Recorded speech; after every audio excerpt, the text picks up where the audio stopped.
Bonjour et bienvenue dans le podcast Par voix basse à voix haute. Moi c'est Capucine. Et moi c'est Julie. Nous sommes les voix de ce podcast. Mais des voix, il n'y en aura pas que deux.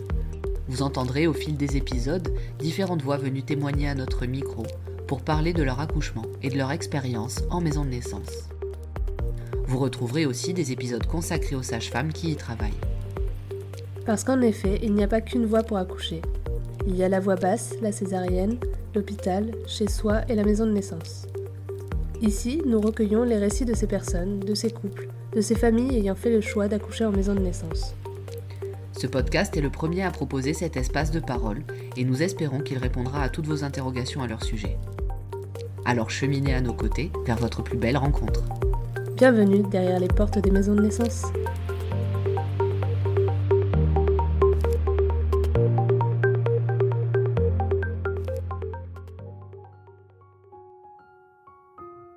Pour réaliser ses rêves, il faut parfois du temps. Pauline, elle, rêvait d'un accouchement physiologique. Dans cet épisode, elle nous raconte comment, au fil de ses grossesses, son envie de vivre un accouchement plus naturel s'est renforcée. C'est par des connaissances et un reportage qu'elle découvre les maisons de naissance, un concept qui la convainc totalement. Cependant, son mari, inquiet de la voir souffrir, et son entourage peu familier avec ce type d'accouchement étaient réticents. Mais Pauline, très déterminée, finit par les rassurer. Elle raconte avec plaisir les moments passés aux côtés de ces sages-femmes qui ont créé un lien précieux tout au long de sa grossesse. Le jour de l'accouchement, Pauline et son mari se rendent dans la maison de naissance, mais le travail s'interrompt momentanément. Grâce à une stimulation naturelle avec un tire-lait, le processus reprend, menant à une expérience extraordinaire pour cette troisième naissance. Aujourd'hui, Pauline nous raconte son histoire.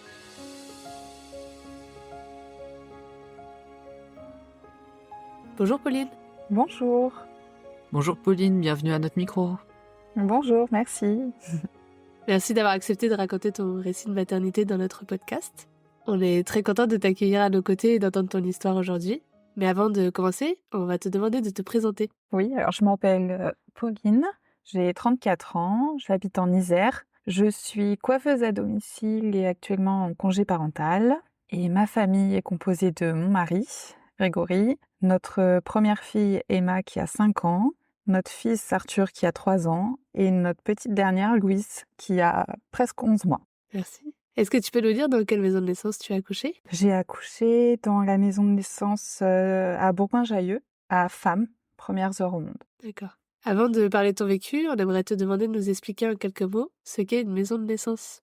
Oui, une maison de naissance pour moi, c'est un lieu qui permet de mettre au monde son bébé de manière physio, accompagnée d'une sage-femme libérale qui est toujours située au sein d'un hôpital. Merci pour cette présentation et cette définition. On va parler aujourd'hui du parcours en maison de naissance et notamment de ce qui t'a poussé à faire ce choix, malgré les antécédents et certaines peurs aussi que tu pouvais avoir. Et donc, avant d'entamer le récit plus complexe et plus complet du jour J, on aimerait bien savoir ce qui a fait que tu t'es orientée vers les maisons de naissance et particulièrement vers ce besoin d'accouchement physiologique. Est-ce que c'était quelque chose qui a toujours fait partie de ta vie ou est-ce que finalement c'est peut-être tes premiers accouchements qui t'ont amené à ça, des lectures ou des expériences de ton entourage ? Oui, alors je pense que j'ai toujours eu cette envie un peu d'accouchement physio. Déjà pour notre aîné, j'avais accouché à l'époque en clinique, privée d'ailleurs, mais j'avais fait un projet de naissance qui était avec un besoin le plus physio possible. Et au fur et à mesure de mes grossesses, je pense que ça s'est accentué. Et puis pour notre troisième fille, on s'est éloigné un petit peu de la maternité où j'avais accouché les 2 premières fois. Et c'était un peu l'occasion, on s'est rapproché du coup de la maison de naissance de Bourgoin. Et je crois que ça a fini de me convaincre pour cette dernière grossesse de tenter l'accouchement physio, vraiment physio. Ça marche. Donc tu dis que vous vous êtes rapprochés géographiquement donc de la maison de naissance de Bourgoin-Jallieu, premières heures au monde. Ouais. Mais comment tu l'as connue cette maison de naissance ? Est-ce que tu en as entendu parler durant tes grossesses précédentes ou si c'était finalement un lieu que tu avais connu par des connaissances personnelles de personnes qui auraient déjà eu un vécu là-bas ? Oui, c'est ça. En réalité, j'ai connu la maison de naissance par rapport à des connaissances qui avaient déjà accouché là-bas. Et à travers les récits de tes connaissances, quelle image tu te faisais des maisons de naissance avant d'entamer ton suivi, avant d'avoir finalement ta première visite là-bas ? J'avais une bonne image. J'avais vu à la télé un reportage sur la maison de naissance de Bourgoin, en l'occurrence, qui m'avait fascinée. Et à ce moment-là, donc j'avais mes 2 premiers enfants et je m'étais dit: «Si jamais on a un troisième, c'est là-bas que je veux accoucher». Donc j'avais une très belle image. Et ce documentaire que tu as vu, est-ce que tu l'avais vu avec, ton conjoint? Ou est-ce que finalement c'était des renseignements que tu avais eus de ton côté et un jour tu lui en as parlé et il a dû se faire, sa propre idée à ce moment-là? Je l'ai vu seul, ce reportage, et j'ai demandé à mon mari de le regarder, un peu plus tard. D'accord, et donc quelle a été, sa réaction à lui, sur les maisons de naissance une fois qu'il a vu ce petit reportage? Je pense que ça lui a fait très peur sur le coup. Mmh. Il n'était pas du tout rassuré, surtout je pense sur le fait de ne pas avoir de péridurale. Je pense que ça, c'était vraiment, ce qui lui a le plus angoissé. Alors je trouve ça très amusant que ton mari ait peur de pas avoir la péridurale vu que c'est pas lui, a priori, qui va qui va accoucher. C'est, je pense, la première fois qu'on entend ça dans une de nos interviews. Je suis curieuse de savoir un petit peu pourquoi c'était la chose qui le préoccupait le plus, parce qu'en général, les conjoints ou conjointes, dont on a entendu parler, c'était plus lié à un besoin d'urgence et de sécurité vraiment, médicale, en cas de problème. Alors, pourquoi la péridurale, c'était si inquiétant pour ton mari? Je pense que c'était plus une question de me voir souffrir. Je pense que c'est ça qui lui faisait peur, en fait, la gestion de la douleur. Parce qu'en soi, je pense pas qu'il me sentait en insécurité au sein de l'hôpital. On savait que s'il y avait quoi que ce soit, on était transférés, que donc ça, c'était le côté, pas très inquiétant pour lui. Mais le fait que vraiment, j'ai ce choix d'accoucher, cette fois-ci, de manière très physio, je pense que ça l'a plus, stressé peut-être. Ouais, je comprends. Quoi qu'il en soit, t'as dû aussi à un moment ou à un autre de ta grossesse l'évoquer à des personnes de ton entourage, que ce soit des amis ou de la famille proche. Quelle a été la réaction des personnes qui finalement n'allaient pas être, concrètement impliquées dans cet accouchement, quand tu leur as parlé des maisons de naissance? Je pense que ça reste quand même, un milieu que peu de personnes connaissent vraiment, les maisons de naissance. J'ai eu quand même des personnes qui ont été très étonnées et qui n'en avaient même jamais entendu parler.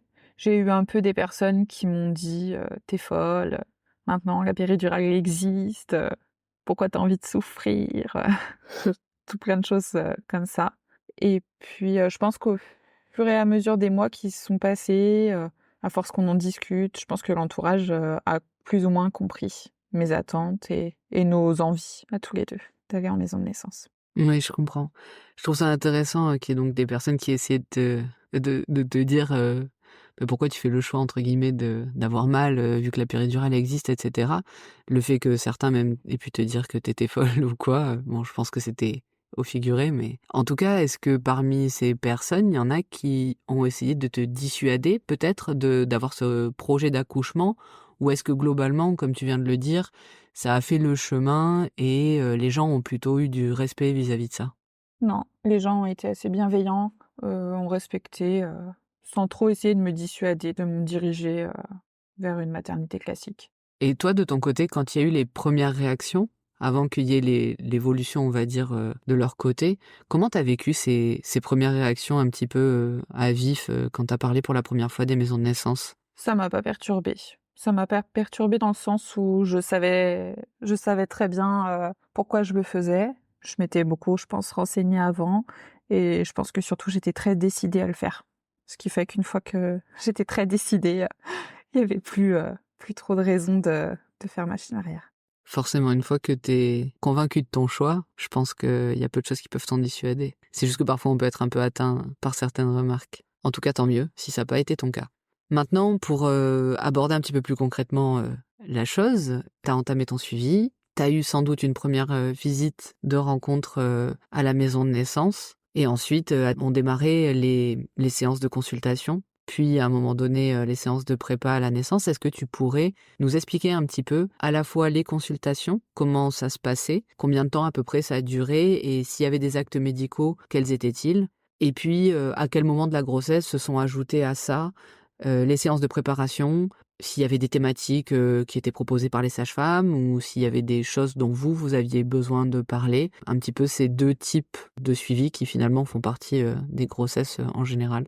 Alors moi, j'ai été suivie un petit peu plus tard que la normale. Normalement, il me semble que c'est au 1er mois qu'on a un suivi, en maison de naissance. Là, moi, en l'occurrence, c'était au 3e. J'avais pas très envie, j'ai fait une fausse couche avant cette grossesse. Et je pense qu'une fois, j'avais pas envie de trop me projeter les 3 premiers mois. Et du coup, j'ai commencé mon suivi à ce moment-là. Donc j'ai eu un premier rendez-vous avec la sage-femme référente. Et en fait, il y a énormément de critères à avoir pour pouvoir avoir un dossier accepté.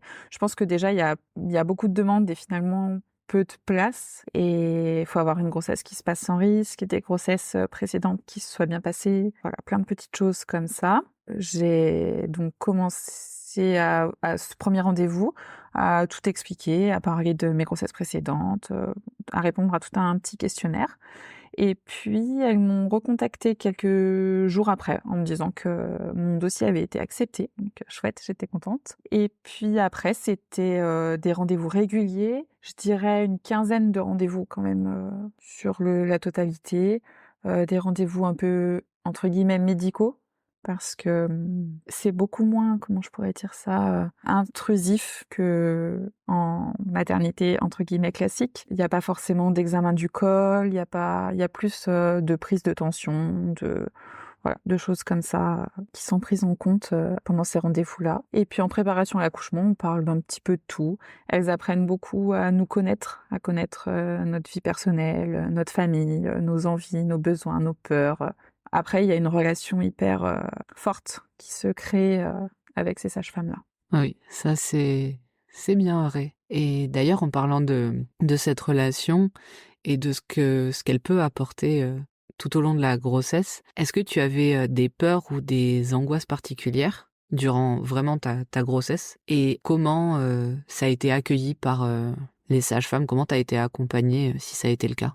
Alors, j'avais 2 peurs principales. La première, c'était la prééclampsie, parce que j'avais fait des débuts de prééclampsie lors de mes précédentes grossesses, en fin de grossesse surtout. Et du coup, c'était un petit peu stressant pour moi. Et la deuxième, c'était d'accoucher avant la 37e semaine, parce qu'en maison de naissance, on peut pas accoucher avant 37 semaines d'aménorrhée. Et je suis toujours un petit peu border au niveau de mon accouchement. J'ai accouché à 37 plus 3 pour ma première fille et 37 plus 1 pour mon fils. Donc c'était un petit peu l'angoisse seconde. D'accord. Et elles ont su être rassurantes avec toi par rapport à ces 2 peurs-là? Oui, elles sont tout le temps rassurantes. Elles sont bienveillantes tout le temps. Et moi, j'avais une question. Ça faisait pas partie du coup des critères d'exclusion, de ce que j'ai compris, d'avoir fait des prééclampsies? Si, mais là, en l'occurrence, enfin, c'était pas, j'avais pas une prééclampsie en plus avérée vraiment. D'accord. J'avais une tension haute, mais des analyses qui étaient bonnes, donc c'était un peu pas prouvé réellement. Et au début, elles ont été un peu réticentes par rapport à ça. OK. Et puis au final, quand mes accouchements se sont bien passés, j'ai accouché sans trop de difficultés les 2 premières fois. Oui. J'imagine que ça...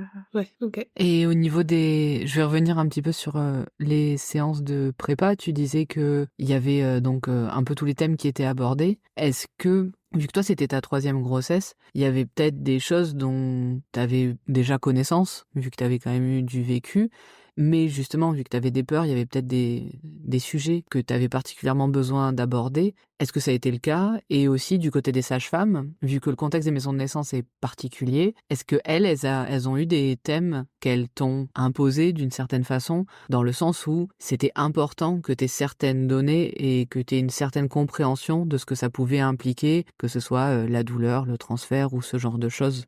Oui, on parle forcément du transfert. Je pense qu'il faut être préparé à l'éventualité d'être transféré en cas de problème. Et puis après, on parle aussi beaucoup du postpartum, la préparation du postpartum, les conseils pour bien vivre son postpartum, surtout que, bon, moi je rentrais quand même à la maison avec 2 enfants en bas âge qui demandaient encore beaucoup d'occupation. Donc voilà, il a fallu mettre en place un petit peu des choses. Elles ont su nous donner beaucoup de pistes pour améliorer le confort du retour à la maison.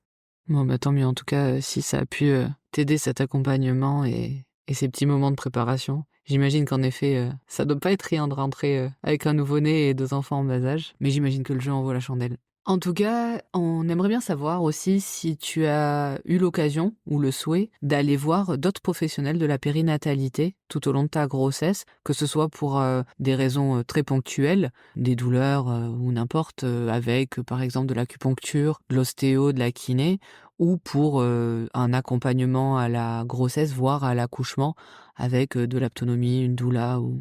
Non. Pour cette grossesse-là, j'ai seulement consulté mon ostéo parce que j'avais une bonne sciatique.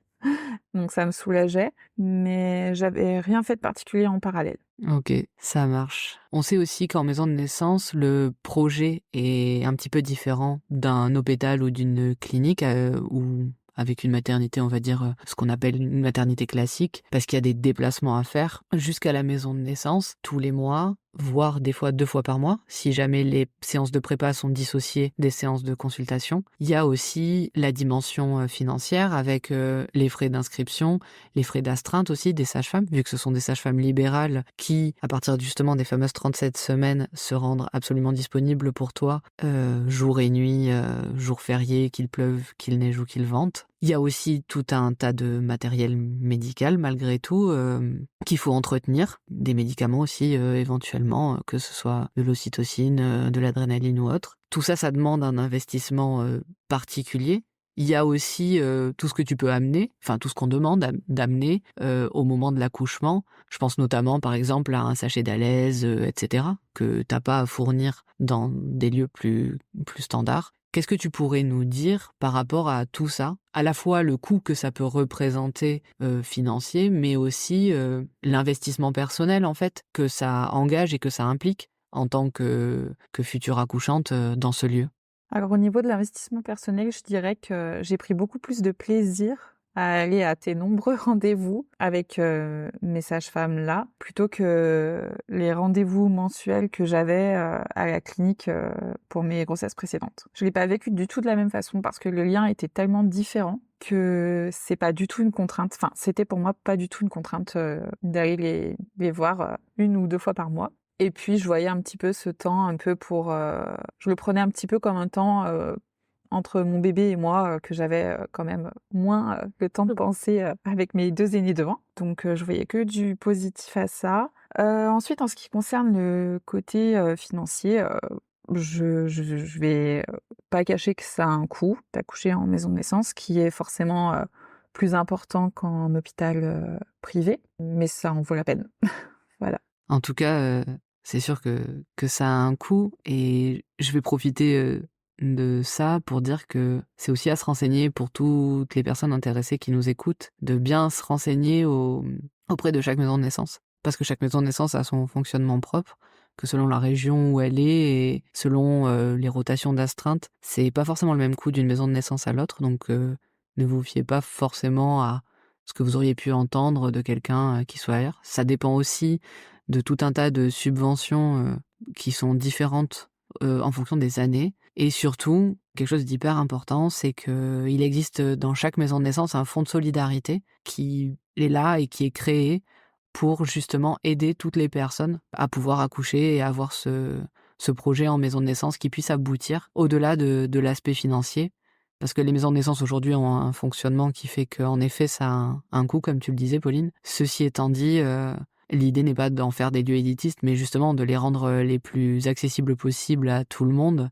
Et on espère, dans un futur plus ou moins proche, que ce sera le cas, que ce sera plus répandu sur le territoire et que la législation, justement, amènera à baisser ces fameux coûts. En tout cas, c'est important pour nous de bien le rappeler à tout le monde qu'il existe ces fonds de solidarité pour permettre à tout un chacun d'aller jusqu'au bout d'un projet en maison de naissance. Quoi qu'il en soit, une fois que tu avais fait toutes tes prépas, une fois que tu avais eu toutes tes consultations, que tu as pris plaisir à aller faire, est-ce que tu te sentais prête et est-ce que tu considérais avoir tous les outils nécessaires à aborder ton accouchement en maison de naissance? Oui, j'espérais du moins. Après, je sais pas si je peux dire que j'étais prête parce qu'on sait jamais trop ce qui nous attend derrière, hein, de toute façon, derrière n'importe quel accouchement d'ailleurs, je dirais. Mais je me sentais préparée et psychologiquement prête à affronter les plusieurs éventualités qui pouvaient s'offrir à moi. Et du coup, maintenant, on est bien curieuse de savoir si tu les as dépassées ces 37 semaines et quand est-ce que le jour J s'est déclaré. Est-ce que tu peux nous raconter tout ça? Oui, j'ai dépassé les 37 semaines et j'ai fissuré à 37 plus 1. Non, pardon. Eh beh, Voilà. et du coup, qu'est-ce qui s'est passé après? Ça a été un peu l'angoisse parce que après cette fameuse fissure, le travail ne s'est pas du tout mis en route. Ah, Voilà, donc du coup, ça a été là, pour le coup, beaucoup de stress parce que je voyais un petit peu, malgré tout, mon projet s'éloigner alors que j'avais passé la pré-éclampsie et les 37 semaines. Du coup, voilà, j'avoue que c'était un grand moment de stress.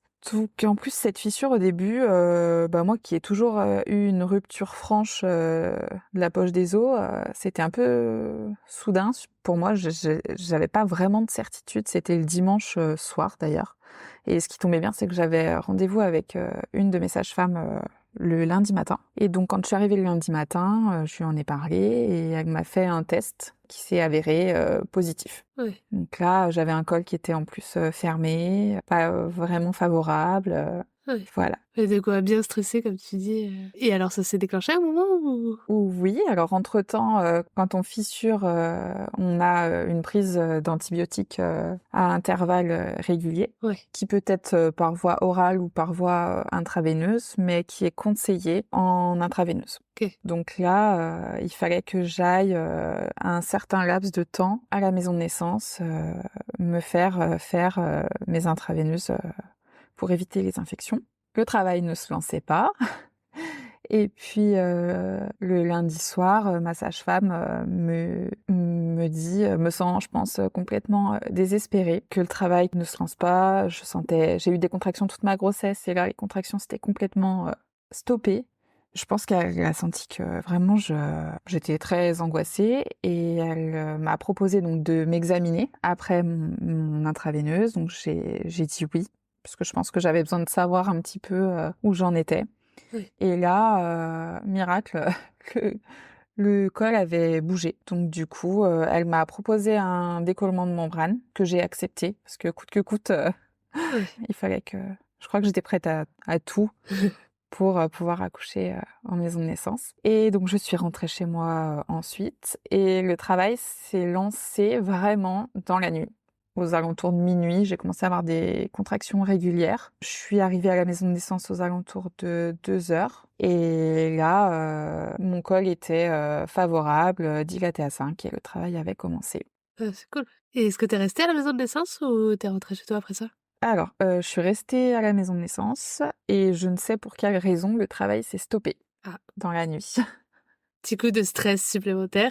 Voilà, c'est ça. Mais stoppé net, plus aucune contraction. Avec mon mari, on a été marcher pour essayer de relancer les contractions, rien n'y faisait. On a eu le temps de dormir entre-temps, d'ailleurs.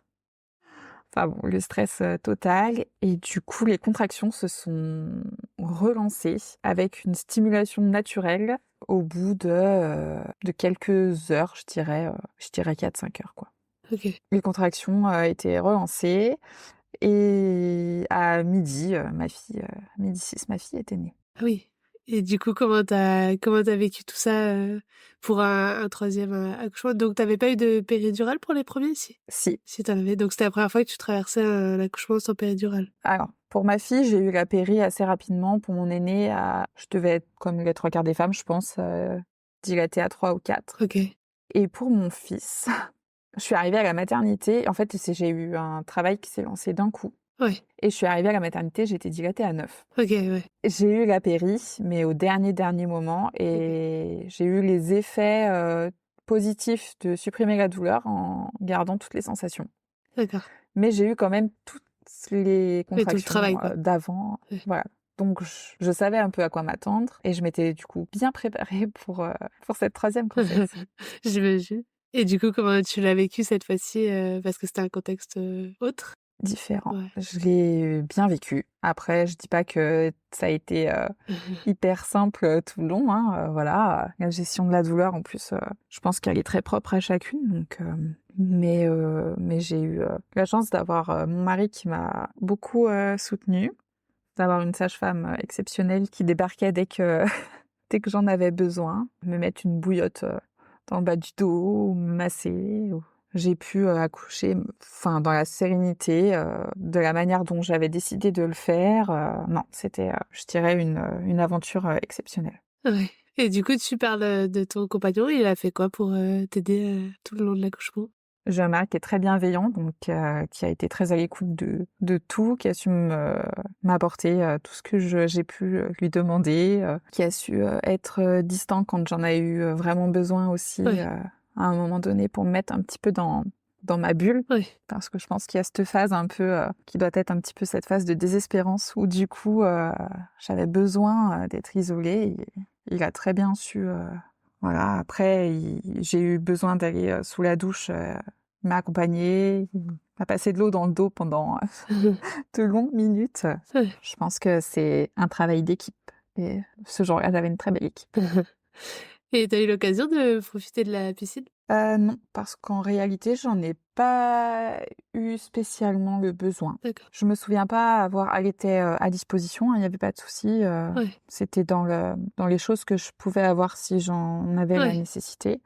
Mais au moment même, j'avais plus besoin d'être sous la douche finalement que vraiment dans la piscine. Ça marche. Je me demandais par rapport à ton mari aussi. Au début de l'interview, on a parlé de sa peur que tu n'aies pas la péridurale. Tu nous as expliqué que c'était sans doute lié au fait qu'il te voit en fait dans la douleur. A priori, ça a dû être un petit peu le cas lors de ton deuxième accouchement, malgré vous, on va dire. Et là, tu nous parles d'un accompagnement hyper bienveillant. Il a été a priori là quand il y avait besoin, plus effacé quand il y avait besoin aussi. Après coup, parce que j'imagine que vous en avez pas discuté pendant l'accouchement, mais après coup, finalement, cette peur qu'il avait de te voir avoir mal, de te voir traverser les contractions jusqu'au bout, comment il l'a vécu, quel retour il t'en a fait en comparaison à la peur qu'il avait su t'exprimer initialement? En réalité, je pense que cette peur, il l'a oubliée au fur et à mesure des rendez-vous, mensuels, déjà de base.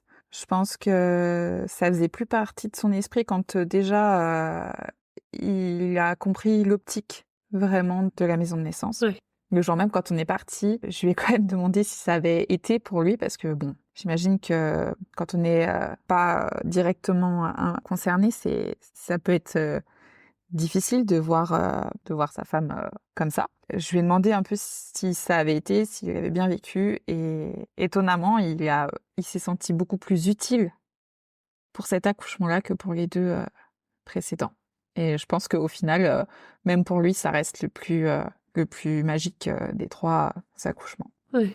Et du coup, durant tout le processus, est-ce que toi, ça t'est venu à l'idée, cette péridurale ou pas? Non, j'y ai pas en fait, je pense que je m'étais bien préparée avant et je m'étais un petit peu, blindée à me dire, que de toute façon, la douleur, elle disparaît au bout d'un moment. Donc je m'étais bien préparée psychologiquement et je m'étais aussi bien préparée à ne pas l'avoir. Et malgré tout, je pense qu'une bonne préparation, mentale, ça joue pour arriver à encaisser, Oui, c'est sûr, ouais. encaisser la douleur le jour même. Du coup, c'était la première fois que tu vivais, les derniers instants aussi d'un accouchement sans péridurale et peut-être dans un contexte différent aussi. Je sais pas, si tu avais fait, des choix particuliers de l'attraper ou, enfin d'attraper ta fille ou, est-ce que tu peux nous raconter, cette rencontre? Alors, quand on avait été au rendez-vous, il y a un rendez-vous qui est spécialisé un peu pour qu'on essaye, un peu, les ballons, les tabourets,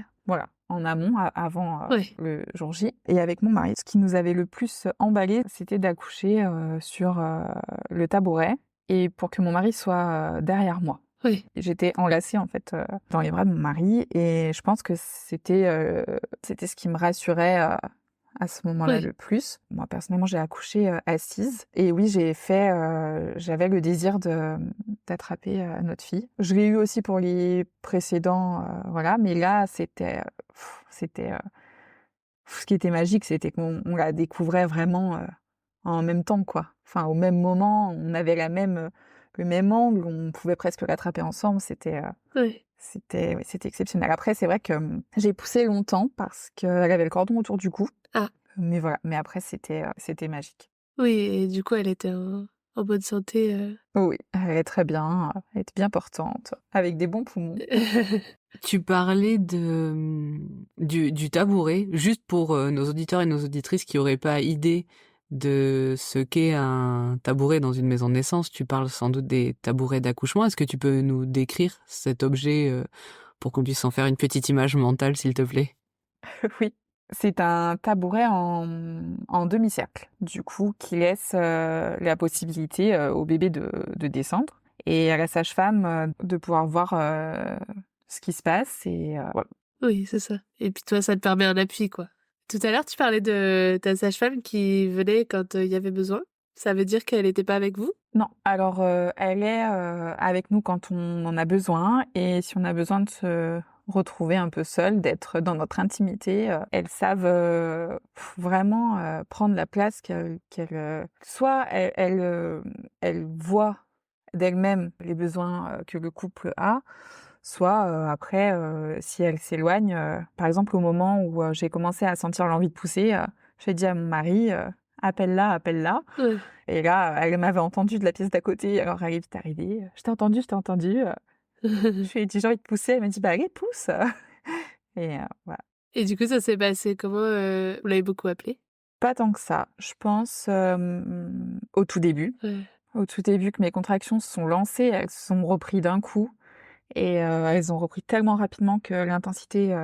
Donc là, elle est arrivée, elle a commencé du coup, à aller faire chauffer une bouillotte, à mettre une bouillotte en bas du dos, à me faire essayer plusieurs positions pour que je trouve celle qui m'était la plus confortable. Ensuite, une fois que j'ai trouvé la position qui me soulageait le plus, elle y est partie. Et puis de temps en temps, elle revenait discrètement, elle demandait à mon mari: «Est-ce que ça va?» Et mais finalement, je pense que à ce moment-là, c'était plus mon mari qui gérait la chose. Oui, ça va, c'est bon. Et moi, j'étais plus dans ma bulle à essayer de gérer mes contractions, qui étaient assez intenses à ce moment-là. Et voilà. Yes. Et je me demandais, on n'a pas trop parlé quand tu nous as dit que tu étais venue à la maison de naissance. Alors, tu nous parles pas de tes aînés, donc je suppose qu'ils étaient pas là parce que c'est pas le plus pratique d'emmener. Non. Et je me disais peut-être que ça pourrait intéresser des gens de savoir comment vous aviez pensé la garde et tout ça. Oui. Alors moi, c'était mon papa qui est venu les garder, qui habite à 20 minutes de chez nous, Oui, c'était pratique du coup. qui est à la retraite. Et c'est lui qu'on a appelé à minuit Ouais. quand on a dû partir. Et donc du coup, il est venu jusqu'à à peu près début d'après-midi, peut-être jusqu'au repas. Et puis après, c'est ma meilleure amie qui a pris le relais Ouais. pour tout ce qui est gestion des repas. Voilà.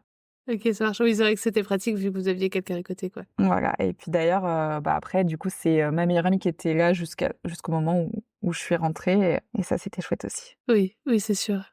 Parce on va en parler un peu après de tout ça aussi. Et du coup, vous saviez le sexe de votre enfant ou vous aviez décidé de garder la surprise?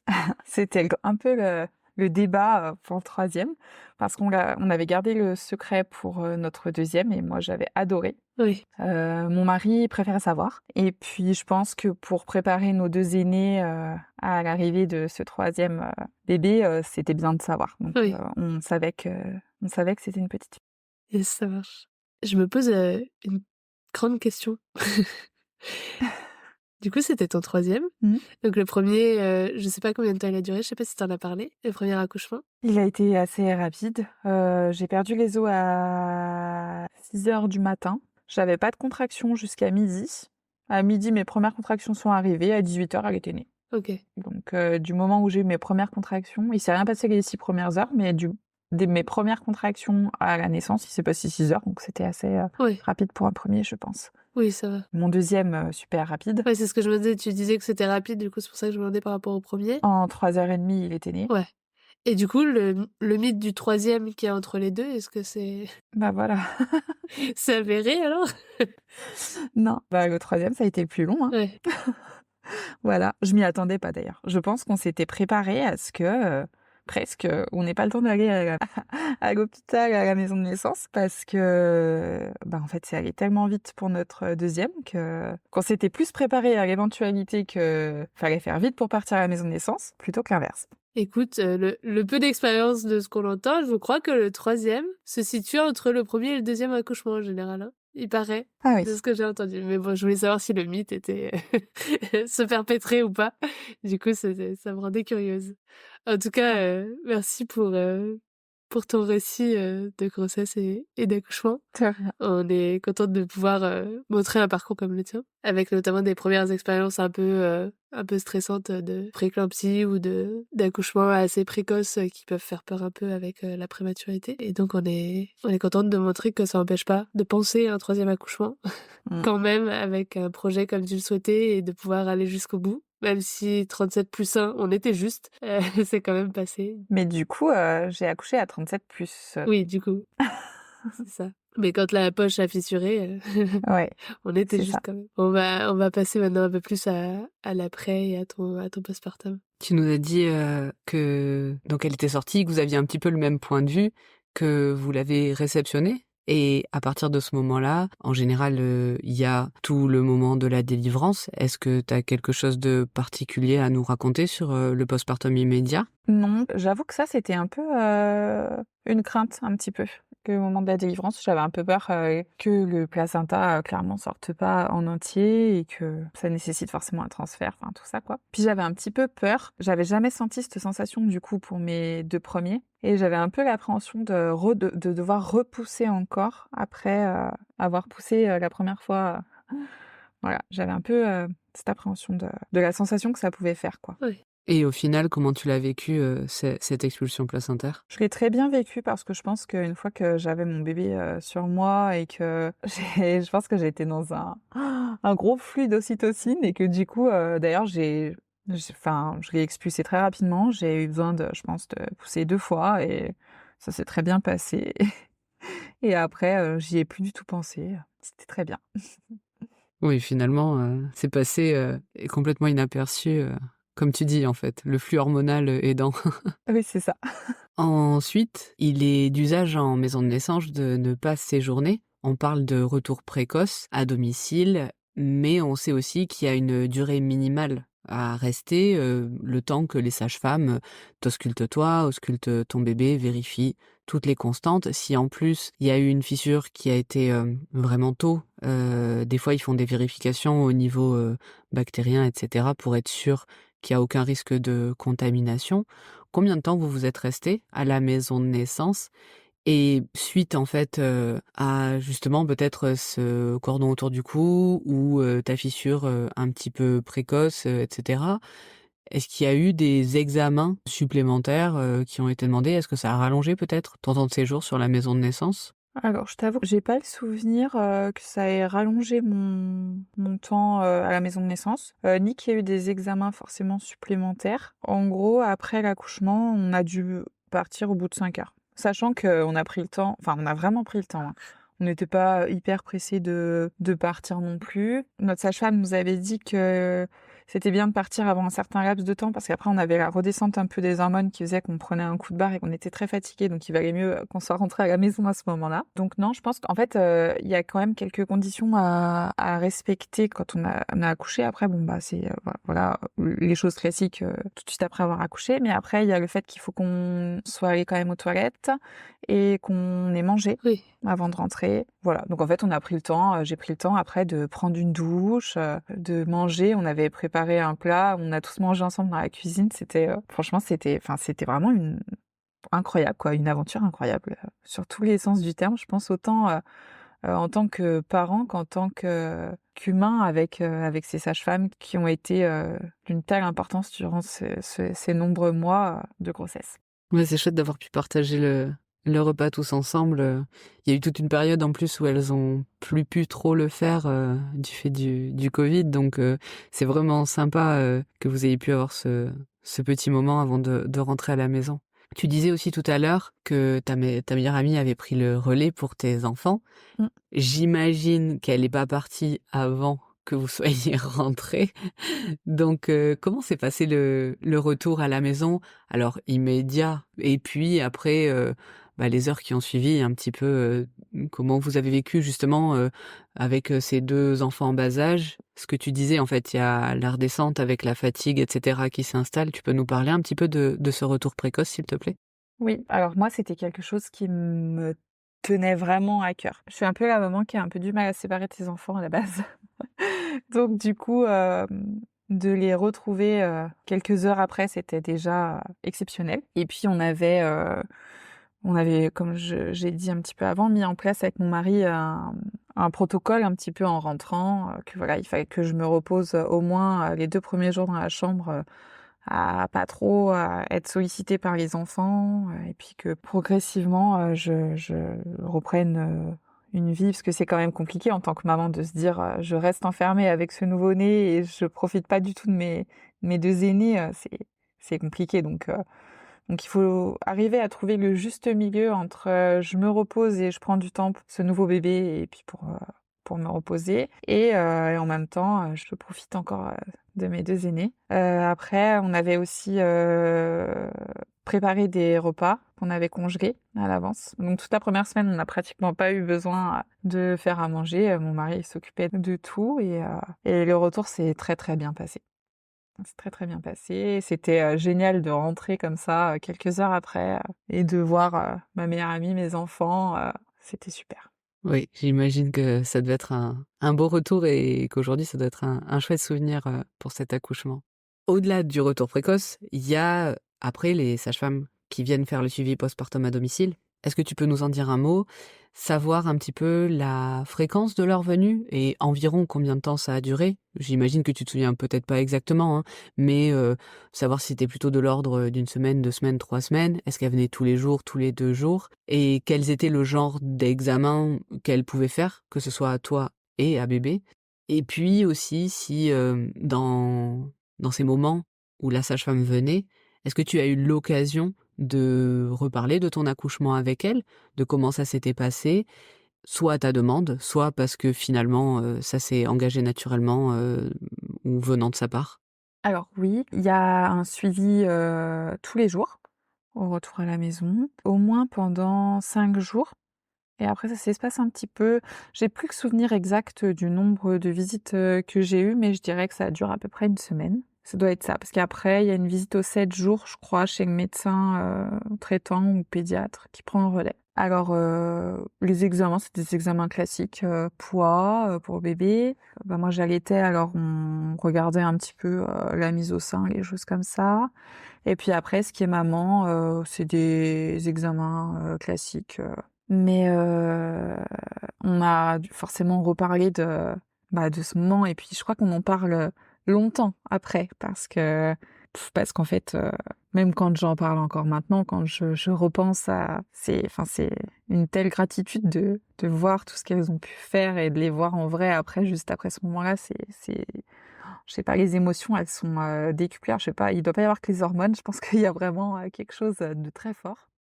Oui, je pense que, hormones ou pas hormones, c'est comme tu disais tout à l'heure, en fait, tout le suivi, en fait, vu que c'est tout le temps avec, les mêmes sages-femmes qui sont là aussi, le jour de ton accouchement. Il y a un lien particulier qui se crée, ça c'est sûr, et je pense qu'en effet, ça participe, aux émotions, au moment des visites postpartum, et que, c'est aussi, chouette d'avoir l'occasion, de pouvoir finalement rediscuter de tout ce vécu et de ce moment aussi intense qu'est l'accouchement, les quelques jours qui suivent, on va dire, vraiment ton retour à la maison, quoi.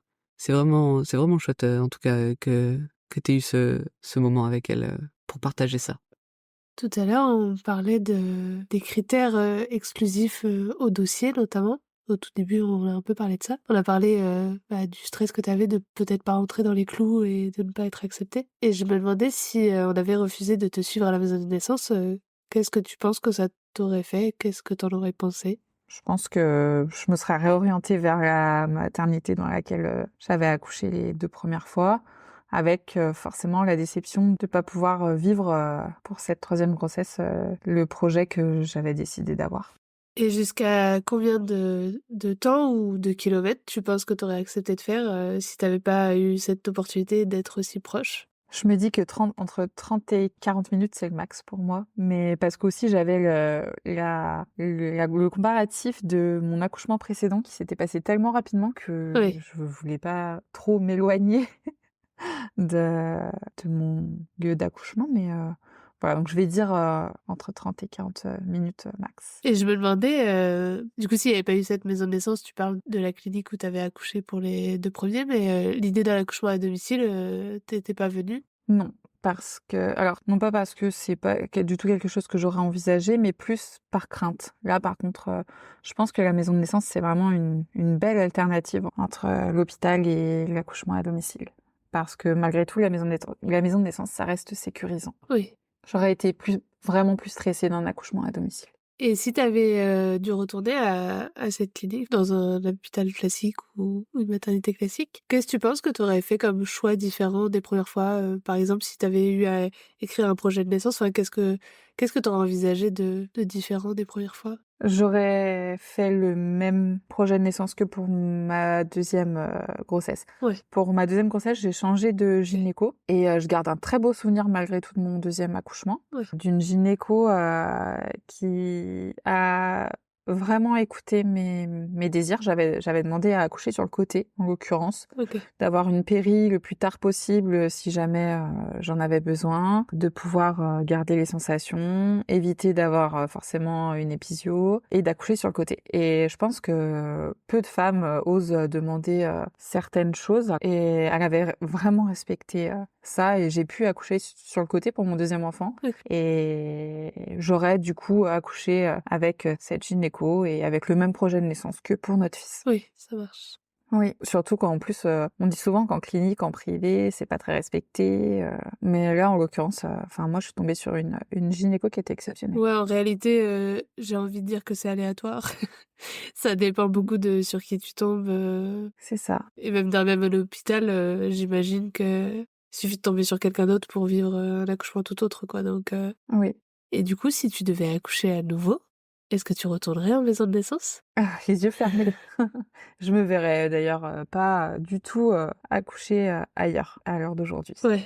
Je pense que je me poserais même pas la question. En fait, ça serait instinctif cette fois-ci. Ça serait instinctif. Ouais. Et maintenant que tu nous as parlé de toute cette aventure de vie et tout ce qu'elle t'a apporté, est-ce que tu pourrais nous redéfinir ce qu'est une maison de naissance? Je dirais que c'est un lieu intimiste, réconfortant, avec beaucoup de bienveillance de la part des sages-femmes. Et voilà. Merci pour cette nouvelle définition. Et merci aussi pour ce moment passé ensemble. Merci à vous. On espère, comme toujours, que nos auditeurs et nos auditrices entendront à travers ton récit à la fois ce qu'implique un projet en maison de naissance, mais aussi toute la richesse que ça apporte, comme tu as pu aussi nous le présenter, toute cette richesse humaine. Merci. Et avant de nous quitter, notre petite question pour conclure nos épisodes, on aime bien demander à nos invités si tu as une petite astuce, un petit tips à partager à nos auditeurs et nos auditrices qui ont un projet en maison de naissance ou du moins qui se préparent à un accouchement physiologique. Alors je dirais que chaque femme est différente, mais ce qui fait pas tant de différence que ça, c'est qu'on en est toutes capables et qu'il faut juste bien s'informer, bien se préparer et qu'après il n'y a pas de doute à avoir ou de peur, ça roule.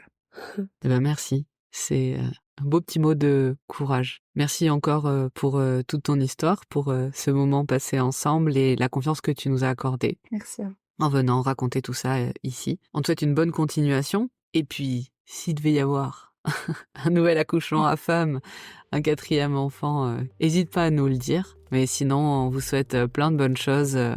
Profitez bien de votre petite famille. Et à bientôt, Pauline. Merci beaucoup, à bientôt. Au revoir, Pauline. Au revoir. Vous venez d'écouter le podcast Par voix basse à voix haute.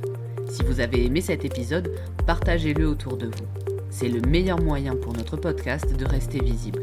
N'hésitez pas à vous abonner si vous voulez être notifié des prochains épisodes. Merci encore d'être là avec nous et d'écouter ces moments de vie uniques et intenses. À la semaine prochaine pour un nouvel épisode. Et n'oubliez pas, il n'y a pas de bon accouchement. L'histoire qui compte, c'est votre rencontre.